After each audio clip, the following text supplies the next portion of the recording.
సంఘములను పాడు చేయడానికి అనేక మంది బయలుదేరి మోసము చేస్తారు. కనుకనే మీరు జాగ్రత్తగా ఉండుడి. జాగ్రత్తగా ఉండి దేవునిని వెదికిన ఎడలా ఆయన తప్పకుండా మీకు ప్రత్యక్షమగును. పూర్ణ మనస్సుతో పూర్ణ ఆత్మతో మనము దేవునిని ప్రార్థించినప్పుడు దేవుడు మనకి సమాధానం ఇవ్వడా? ఖచ్చితంగా ఇస్తాడు.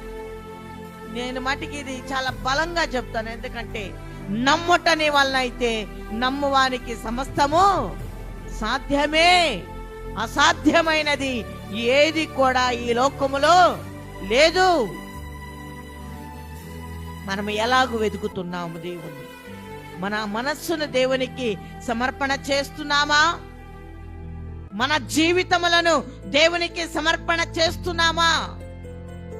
ప్రార్థనా జీవితములో మనం ఉండాలి అంటే మన ఆత్మను సిద్ధము చేసుకొని శరీరమును మన స్వాధీనములో ఉంచుకొని పూర్ణ మనస్సుతో పూర్ణ ఆత్మతో దేవునిని మనము వెతికిన ఎడలా ఆయన ప్రత్యక్షమగును.